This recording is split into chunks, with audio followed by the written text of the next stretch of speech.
자, 이런 상황에서 어제 이제 공식 선거 운동 마지막 날이었는데 여야 대표 간의 마지막 뭐랄까 서로 설전을 벌이는 과정에서의 화두는 이 두 글자로 이루어진 이 단어였습니다. 무엇이었을까요? 눈물이었습니다. 확인해 보시죠. 1분 1초를 천금같이 쓰고 싶었습니다.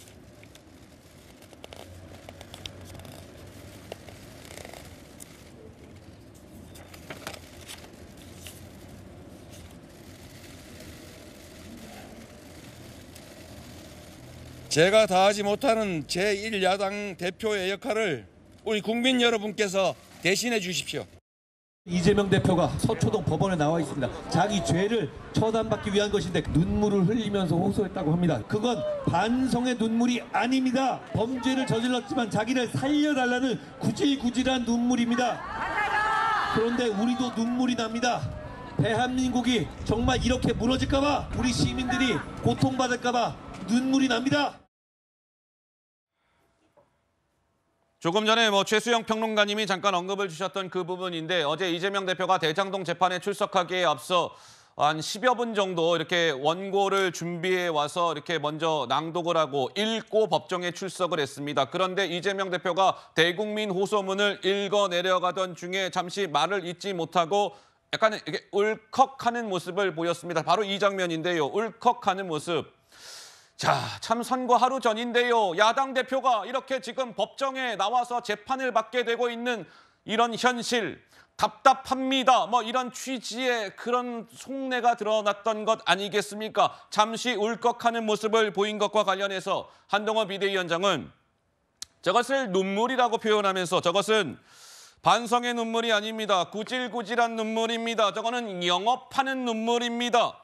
라고 하면서 속지 말아야 합니다. 한동훈 비대위원장은 또 그러한 취지로 응수를 했습니다.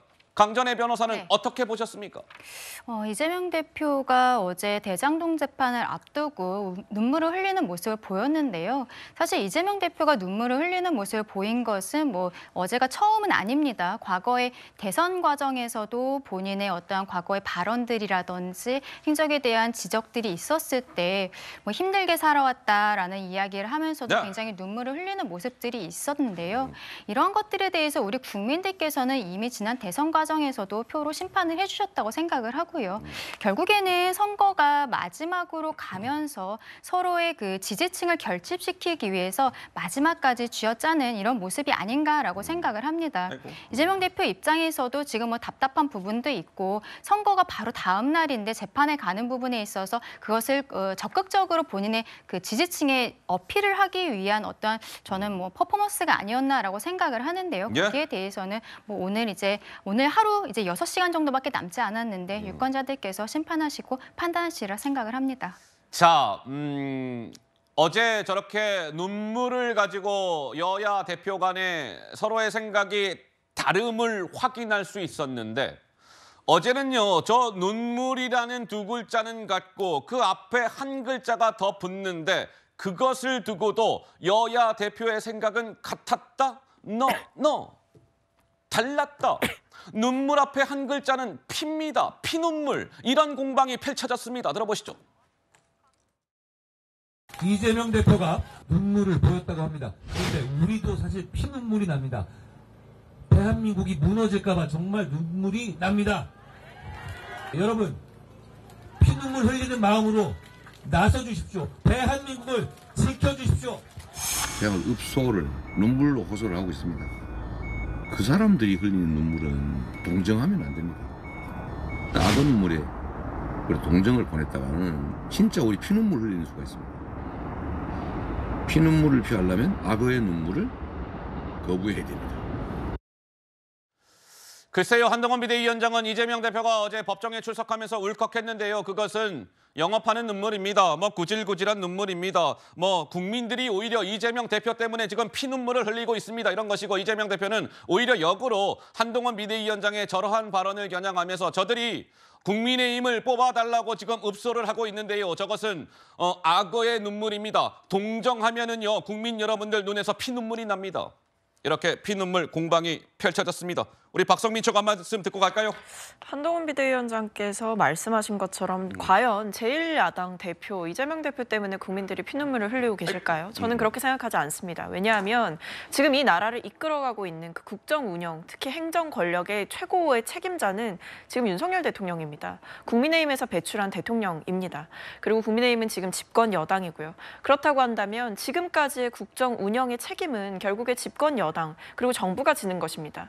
그렇기 때문에 오히려 저 같으면 이렇게 본투표를 앞둔 날이었으면 집권 여당의 대표격인 비대위원장을 맡고 있는 사람이라면 이재명 대표를 공격하거나 민주당을 공격하는 메시지보다는 그동안 우리가 잘못했다, 제대로 잘하지 못했다, 정부를 향해서 더 많은 쓴소리 내겠다, 이런 식으로 집권 여당으로서의 책임감 그리고 이런 부분들을 좀 강조하는 게 선거 전략에 있어서는 훨씬 더 좋았을 텐데 오히려 야당 심판론을 부각시키면서 도리어 이 선거판을 좀 좁게 쓰고 있다 이런 생각이 들더라고요. 집권 여당으로서 세워야 될 전략은 결국 정책 선거, 어떻게 보면 비전 선거 이런 것들을 더 했어야 되는 것인데 한동훈 비대위원장이 막판까지 띄웠던 2조 심판론에 과연 국정 심판론을 뛰어넘을 수 있었던 아이템이었는가 저는 그런 부분에서 굉장한 의문을 가지고 있습니다. 그래서 한동훈 비대위원장의 그 마지막 읍소가 과연 이 정권 심판론을 뒤집을 만큼 강력했느냐 그런 부분에서는 좀 아니지 않나 이런 생각이 듭니다. 자, 어제 소위 요즘에 이 절대 이제 의석수인데요. 200석 이야기가 심심치 않게 들려왔습니다. 그러니까는 200석이라고 한다면은 국회의원 300명이니까요. 300명 가운데 어느 특정한 진영이 200명의 국회의원을 당선시키는 거 아니겠습니까? 제가 알기로 어제도 잠깐 말씀드렸지만 역대 총선에서요. 어느 한 진영이 200석 이상을 차지한 적이 있었다? 아니요. 없었습니다.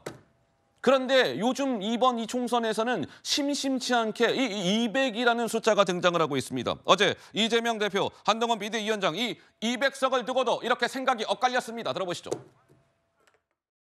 국민 여러분의 손에 우리 대한민국 국가 공동체의 운명이 통째로 달려 있습니다. 꼭 투표하셔서 이 정권의 실패를 심판하고 경고장을 확실하게 보여주시기 바랍니다. 국민을 배신한 정치 세력의 과반 의석을 반드시 막아주십시오. 우리가 독립운동할 때도 그랬고 IMF 때도 그랬고 나라가 어려울 때 여러분이 나서주셨습니다. 더불어민주당이 샴페인 터트리면서 조롱하듯이 말하는 200석이 만들 혼돈과 퇴행을 생각해봐 주십시오. 탄핵과 특검 돌림 노래는 기본이고 실시의 외교하면서 친중 일변으로 돌리고 죽창 외교로 한일 관계 다시 악화시키고. 최수영 평론가님 어떻습니까? 지금 야권에서는 아주 조심스럽지만 일각에서 200석을 이야기하고 있고 한동훈 비대위원장은 그 200석을 지금 경계하는 듯한 메시지를 내놓고 있는데 이 200석 정말 현실적인 이야기입니까? 아니면 너무 부풀려진 과장된 이야기입니까? 좀 어떻게 보고 계세요? 우리 헌정사 이래 그리고 87년 민주화 체제 이후 단 한 번도 200석을 가진 정당이 없었다는 것은 이걸 바로 반증하는 겁니다. 그러니까 이 200석이라는 숫자는 그야말로 절대 반지입니다. 절대 반지. 그 말하자면 그렇게 된다면 윤석열 정부의 행정 권력도 형해화되고 무력화되는 겁니다. 대통령의 거부권이 사라진 그 행정 권력이 무슨 행정 권력이겠습니까?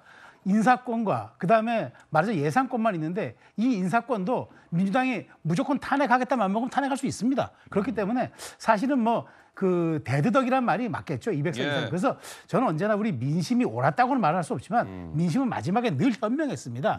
그래서 200석이라는 얘기가 나오는데 한동훈 위원장은 사실 속내를 민주당도 감추고는 있지만 혹여나는 기대를 갖고 있는 것 같아요. 그렇지만 저는 이렇게 생각합니다. 막판에 불거졌던 민주당 내부의 논란과 그다음에 마음을 정하지 못했던 중도층들이 과연 200석 이상을 민주당에 줬을 때 저게 정권 심판을 하기 위해서 때리는 회초리가 아니라 거꾸로 국민을 때리는 회초리로 나중에 돌아올 수도 있다는 위기감도 있어서 저는 한동훈 위원장이 말하는 저런 메시지가 절박함과 그다음에 말하자면 많은 국민들의 투표 참여에 대한 어떤 그런 동기부여를 함으로써 저는 가져왔다고 생각합니다. 우리 최병천 소장님 의견이 궁금한데 아니 이 200석이라는 것은 그동안 대한민국 역사상 어느 진영이 한 번도 차지하지 못했던 의석수인데 이 200석 얘기가 심심치 않게 나오고 있다. 우리 최 소장님은 어떻게 분석하고 계십니까? 국민의힘에 계시는 분들이 200석 이야기를 많이 하고 뭐 기자회견 같은 걸 하고도 그러는데요. 영화 300이라는 영화가 있어요. 네. 영화 300을 너무 많이 봐가지고 아이고. 좀 헷갈리고 계시는 게 아닌가 이런 생각이 좀 들고 실제로는 앞에서 말씀하시기도 그렇고 민주당의 김부겸 선대위원장도 얘기한 것처럼 국민의힘이 200석을 얘기하는 거는 스스로 좀 약간 과장을 하면서 엄살 및 읍소를 하고 있는 걸로 봐야 된다. 그래요? 그래서 실제로 200석을 할 가능성은 거의 없고 심지어 일부 전문가, 여론조사 및 선거 전문가들은 일당이 뒤집어질지도 모른다라는 의견을 얘기하고 있는 상태이기 때문에 물론 좀 더 많은 사람들은 민주당이 더 이제 일당을 하고 다수석을 할 확률이 높다고 말하고 있겠지만 네. 실은 투표라는 건 맨 마지막까지 가봐야지 아는 거기 때문에 200석 이야기하는 거는 영화 300을 너무 많이 본 국민의힘 분들이 이런 이야기를 하는 걸로 보여집니다. 강전혜 변호사님. 네, 조금 아까 최수영 평론가님 말씀하신 내용에 조금 덧붙여서 이야기를 하면요. 200석이라는 의미는 그렇습니다. 국회 안에서 어떤 법안을 통과시킬 때는 151석이면 되는데 법안, 예. 거기에 대해서 이제 대통령이 제2요구권을 행사를 했을 때 최근에 있었던 뭐 양곡관리법이라든지 이런 법들이 있지 않았습니까? 제2요구권을 행사를 했을 때 만약에 국회에 돌아왔다고 했을 때 하나의 당에서 당론으로서 200명이 있으면 그대로 다시 한번 통과를 시킬 수 있는 것입니다. 그렇다면은 대통령의 제2요구권은 헌법상의 이 권리가 완전히 뭐 형해화되는 것이고요. 그리고 대통령에 대한 뭐 탄핵 발의라든지 이런 것들이죠. 지금 뭐 조국 혁신당이 출연을 한 이후에 3년은 너무 길다라는 이야기를 하면서 윤석열 대통령에 대한 어떠한 탄핵을 좀 의미한 듯한 말들을 하고 그 이후에 민주당에서도 어떠한 좀 선명성에 있어서의 네. 떨어지는 모습들을 보이면서 탄핵이라는 정확한 단어를 쓰지는 않지만 자꾸 그런 뉘앙스의 이야기들을 하는 것들이 있습니다. 그래서 거기에 대해서 한동훈 위원장 그리고 국민의힘에서 는 아까 말씀드린 것처럼 피눈물이 난다. 여기에 대해서 심판을 해주십시오라고 말씀을 드리고 있는 상황입니다. 자, 알겠습니다. 뭐 선거 결과는 이제 뭐 머지않은 시간에 뭐 이제 드러나게 될 겁니다. 뭐 200석 이야기가 나오고 있는 상황에서 뭐 어떤 식으로든 뭐 이제 승패가 결정이 될 테니까요. 오늘 엄밀히 말하면은요. 아까 저희가 잠시 후에 말씀을 드릴 텐데. 오늘 안에는 뭔가 명확한 윤곽을 알기는 어려워요. 왜 그러냐면은요. 이번 선거부터는 직접 그 관리하는 분들이 이거 여러분들 투표하신 종이 있잖아요. 그런 거 손으로 일일이 다 수검표 하거든요. 수검표. 다 검사합니다. 이거 제대로 돼 있나? 그래서 그런 시간이 좀 필요하기 때문에 대략적인 윤곽이 나오는 것은 오늘이 지나서 내일 새벽 한 2시가 넘어야 나올 것 같다. 뭐 이런 것인데 어찌 됐든 결과는 머지않은 시간에 이제 결정이 되겠죠. 이번에는 자 투표율을 한번 좀 살펴드리고 또 저희가 계속 이야기를 이어가도록 하겠습니다. 잠깐 말씀을 드렸지만 지금 현재까지의 투표율은 시간대별로 이러합니다. 지금 시간이 12시 49분 40초를 지나고 있는데요. 12시까지 집계된 숫자를 보면은 12시 현재 이번 총선은 18.5%의 투표율을 기록하고 있고 4년 전에 21대 총선에는 같은 시간 기준 19.2%였다. 0.7%포인트 낮게 지금 투표율이 나오고 있다. 뭐 이런 상황입니다. 자, 그렇다면 전체적인 투표율은 저러하고 지역별로 투표율이 어떠하지? 궁금하실 것 같아서 지역별 투표율을 저희가 멋있는 그래픽과 함께 소개해드리도록 하겠습니다. 출발해보죠.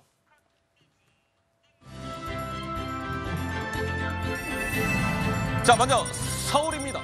서울 지금까지 현재 투표율 41.3%입니다. 유권자 831만 21명 가운데 41.3%가 투표를 마쳤습니다. 다음 지역이요.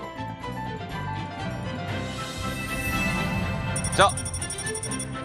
KTX를 타고 부산으로 넘어왔습니다. 부산 52.8%의 투표율을 기록하고 있습니다. 부산을 배경으로 광안대교가 보이네요. 다음 지역이요.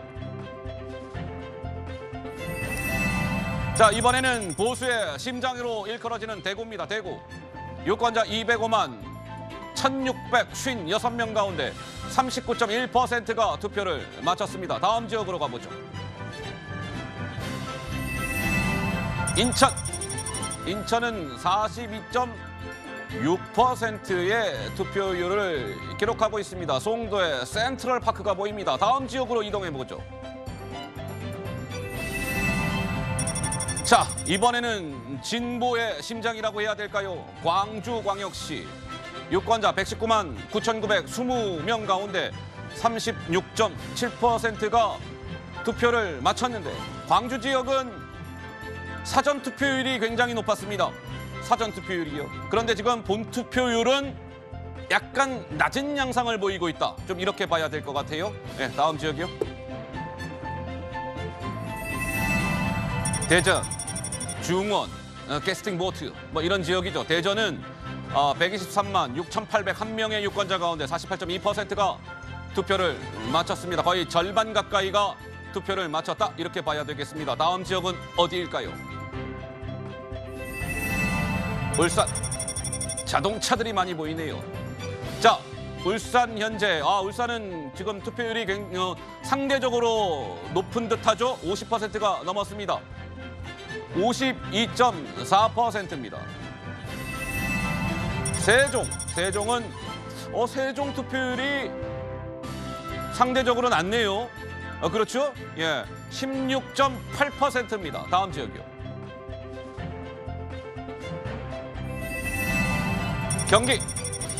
경기는 현재 44.8%의 투표율을 기록하고 있습니다. 그러니 아까 서울 투표율 봤고요. 아까 인천 봤고요. 경기까지 봤습니다. 그러니까 수도권 지역의 투표율은 저희가 지금 짚어드렸고요. 다음 지역은 어디일까요?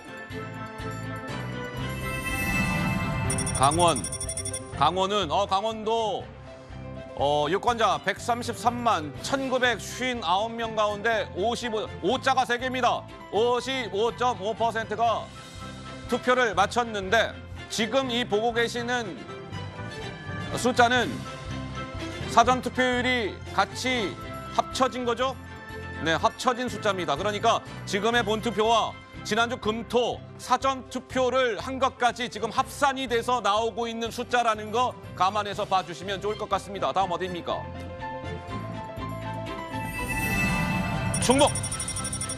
충청북도 53.2%, 여기도 50%가 넘었습니다. 단양의 도당 삼봉 멋있네요. 다음 지역이요. 자, 충남 42.2%입니다. 다음 지역으로 이동해 볼까요?